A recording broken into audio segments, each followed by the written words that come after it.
Boa noite, queridos amigos. Graças a Deus, juntos novamente nesta noite. Agradecemos a Deus e a Jesus pela oportunidade do aprendizado e aos nossos amigos de luz pelo amparo que sempre nos oferecem. Graças a Deus. Hoje nós vamos falar um pouquinho sobre a espiritualidade e a conduta moral do ser humano para tal espiritualidade. No desenvolvimento da criatura humana, houve um processo organizado, onde tivemos instrumentos da própria vida oferecidos aos homens para domar as suas más tendências e para o desenvolvimento de todas as suas potencialidades. No começo da civilização humana, houve a predominância da força bruta. E é lógico, né? Porque nós precisávamos sobreviver. A força bruta constituída pela necessidade da sobrevivência. Dessa forma, o egoísmo estabeleceu-se como uma característica dominante entre os seres daquele período. Fomos então avançando e de experiência em experiência desenvolvemos toda a nossa potencialidade no que concerne ao nosso grau evolutivo, chegando então até a nossa era. Hoje, não é só a luta pela sobrevivência que impulsiona o homem a novos valores e novas necessidades para a melhoria humana. Esses valores e necessidades só aconteceriam com um processo chamado transformação, mudança, onde o foco seria uma maior harmonia entre os grupos e para os grupos. Ainda na antiguidade, tivemos o surgimento da religiosidade, com os primeiros rudimentos da relação do homem com o sagrado. E assim, na conexão da ideia de um Criador, veio então o conjunto de regras de conduta para que o homem assim seguisse. Um código de conduta moral para que houvesse a transformação humana. Através do conjunto evolutivo de regras de conduta, chegamos então ao monoteísmo.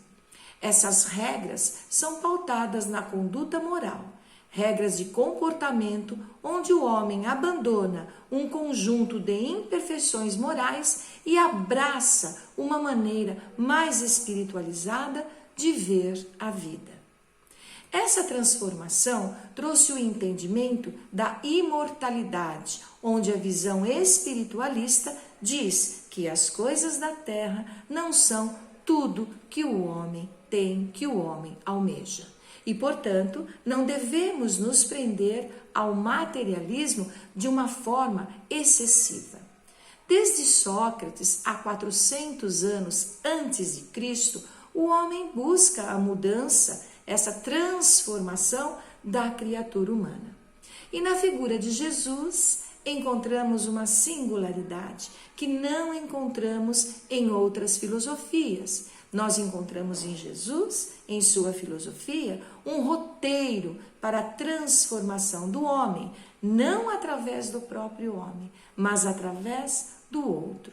Jesus oferece uma nova metodologia, uma metodologia de transformação do homem através do outro, através do nosso próximo. É uma relação interpessoal. No Evangelho de Lucas, no capítulo 10, um doutor da lei pergunta a Jesus como fazer para alcançar a vida eterna. Então Jesus responde: amar a Deus, amar ao próximo e amar a si mesmo. Há necessidade de termos uma relação com o sagrado, uma relação com o próximo e uma relação conosco mesmo.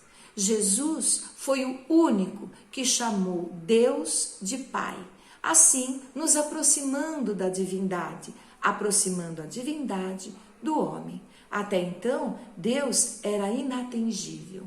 Quando Jesus diz que Deus é o Pai, então somos todos irmãos. E o sentimento que temos ao descobrirmos que somos todos irmãos é um sentimento de fraternidade. Jesus nos trouxe esse sentimento de fraternidade universal.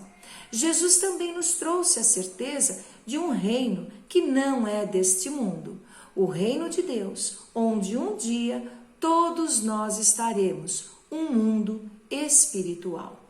Espiritualidade é a crença na recusa que a vida se esgote em sua materialidade.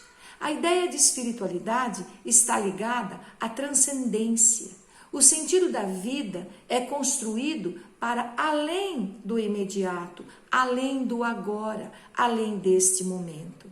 Esse sentido é de honrar a vida, a nossa vida. Portanto, ela tem que ser decente. A palavra decente tem um prefixo dec, D-E-C, que significa ornar, enfeitar, embelezar, harmonizar. A decência é aquilo que faz combinar, harmonizar a vida. Mas a vida não é só beleza, porém, ela não existe quando nós a deixamos na sombra. E isso acontece quando deixamos que percalços da vida sejam superiores à beleza da vida, quando abafamos o brilho da vida. Uma vida indecente é aquela que quebra a beleza da possibilidade de existir.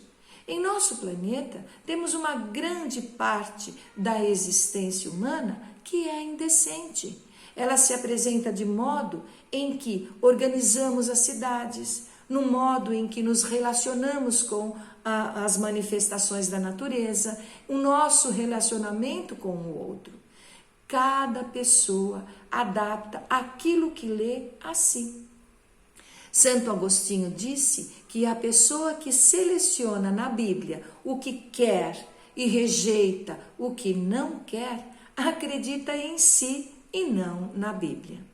Na Idade Média, as pessoas acreditavam que iam para o inferno.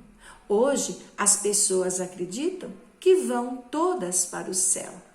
A revista Veja fez uma pesquisa sobre esse tema e constatou que hoje todos acreditam que não serão condenados, pois Deus nos entende, compreende que somos pessoas imperfeitas, espíritos ainda em aprendizagem, e então Ele nos perdoa.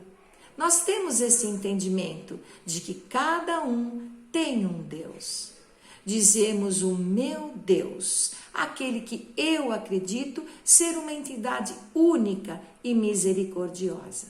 Acreditamos que Deus vem sempre ao nosso encontro de braços abertos. O Cristo Salvador é aquele que permeia os nossos pensamentos e as nossas atitudes. Por isso que temos a necessidade de exteriorizar nossa crença muito mais em propaganda do que em atitudes. Damos muita importância à religião dos nossos direitos e nunca dos nossos deveres. Olha que reflexão importante para nós. Temos os direitos religiosos, sociais, civis, mas temos também os nossos deveres. Ser cristão significa que Jesus nos protege. Sim, isso é lógico.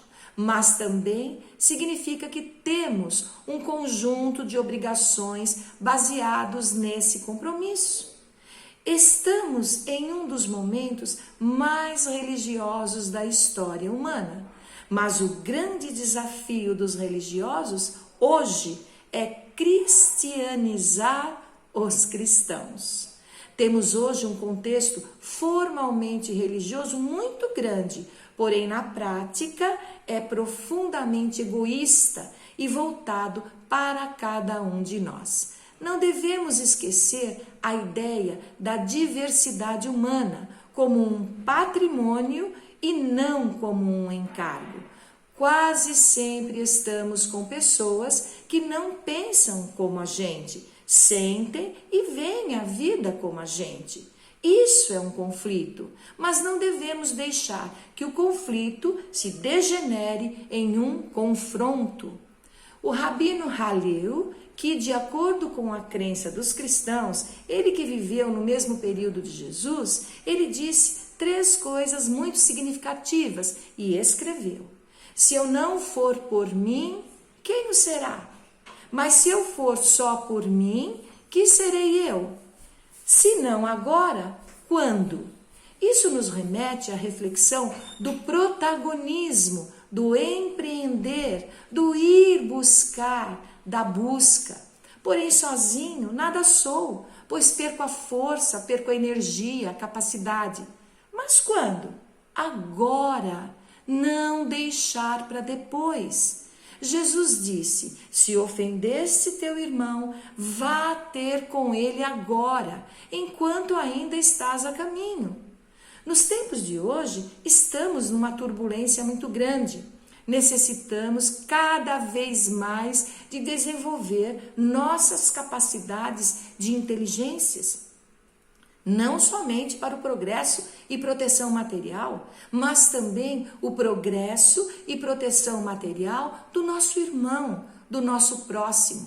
Lembremos que da humanidade recebemos a possibilidade de vivenciarmos uma vida grande, plena e útil.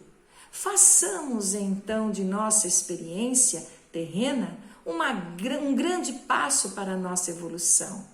Não somente a nossa, mas também do nosso irmão. Que Jesus nos abençoe em todos os momentos. Sejamos sempre aquele que traz conosco boas ideias, boas atitudes e olhemos sempre para o nosso irmão, a fim de que possamos também, com a nossa experiência, ajudar o desenvolvimento e a evolução do nosso próximo e do nosso planeta Terra. Uma excelente noite a todos, que Deus nos abençoe. Agradecemos a todos pela atenção. Que Deus seja conosco, juntamente com Jesus. Graças a Deus.